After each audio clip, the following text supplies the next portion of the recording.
Hello, Gumptown, and today we're here with Councilman David Burkette, District 4, Montgomery, Alabama.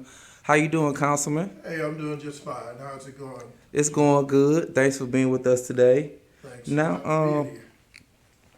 now tell us about your campaign journey so far. You know, you went through the primaries. Now you're up for a runoff that's scheduled for October 6th. So, how has your campaign journey been so far? Well, the campaign journey has been pretty much like we expect.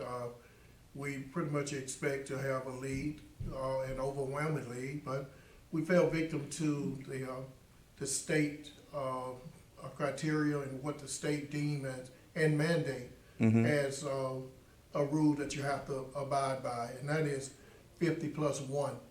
Any election in the state of Alabama, you got to win by 50 plus 1%. We end up with 49.3%, unfortunately, Oh wow. but that was due to the high number of people that we had within that race, which was a total of 7, with myself included. Mm-hmm. Okay. Now, once again, we're down to a runoff. What makes you qualify for re-election for District 4? The dedication that I have within my communities, the thing that I have set myself so far apart from any of my candidates, anybody that ran, especially with the current one that's in a runoff, simply because of state law. It Mm-hmm. wasn't anything that he's done. It wasn't anything that nobody else had done. Mm-hmm. But it's just a mere fact of being involved into what I think is very unfortunate in an organization and in a rule that certainly need to be changed. There need to be some more rule setting when you govern up in there. Mm-hmm. If you look at it, the President of the United States, from what I can tell, from what I remember, nobody has ever gotten 50%. Mm-hmm. But out of all the people that ran in that race, the final number is what really counts. And I think the numbers that if you put up over 2,000 votes, Mm-hmm. well over 2,000 votes, you don't have any business being in any runoff with someone that had 800 some votes. Mm-hmm. But that's just the way politics goes. Yes, we understand that point. Thanks for sharing that. Now, talk to us about some of your recent involvement with the community. What have you been doing? Tell us about some of your recent activities. Okay, some of my recent activity, I mean, it goes real deep. It goes back where no one has ever recognized our Little League coaches, cheerleading sponsors, Mm-hmm. team moms, water boys, and also team equipment manager. No Mm-hmm. one has ever recognized these people with anything. What we did back in April, well, we had our first ever congratulatory banquet Mm-hmm. that I held for all Little League teams, Little League football, and the Southern League baseball team.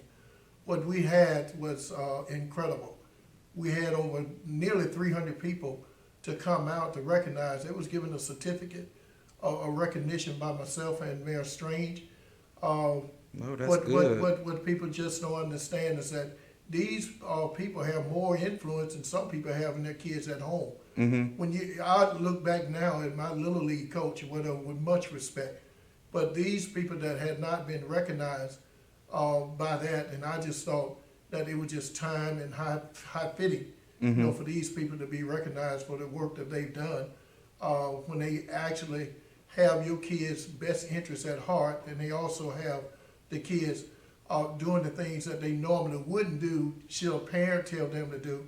But when you're a coach, you're just that, a coach. I was a Mm-hmm. coach for 24 years, Mm-hmm. and I know the impact and the influence that I had on children.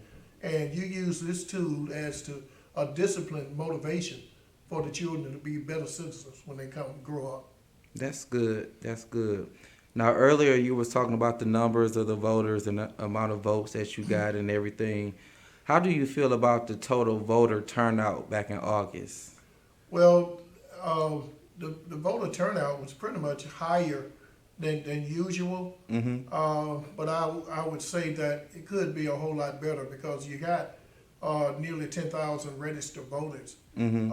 If you add in all of the people that are in the same household and everything, you pretty much got that is pretty close to that number, if not more. Mm-hmm. But we had 40%, of the voters that come out in District 4. with me gaining the majority of the votes, well over 2,000 votes, compared to 1,900 and something with all 6 of the other ones combined. So I would say that the voter turnout was tremendous. Good, good. Now, share with us some of the things you have done since you've been in office.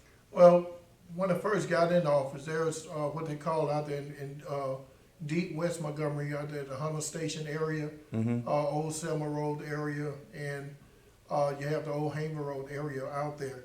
That's what they used to call the no man's land. When you go out there, you know, there were several of those roads that had to be paved, and they had to be, you got to beautify things in order to attract anything to come out. But I am most proud of, I inherit 57 streets that needed to be paved immediately. Wow. So far to date, I've gotten 43 of those 57, with some more that just coming off of the rated list.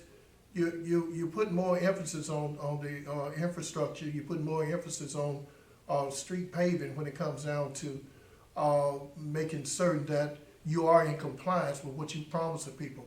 I promise also that I would take care of my elderly. I would work excruciatingly hard with my teens. I also said that I would work pretty hard with our youth, and then try to solve the crimes and stuff that we are having up on that. People don't understand, crime didn't just start yesterday. And some things are beyond your control. Like now, I'm doing this interview now. I don't know what in the world is going on in my neighborhood, so how can I be responsible, or any elected official be responsible for a crime that they had no dealing with, was not any part of it? But that is between whoever did it and God. All right, and thank you so much, Councilman David Burkette.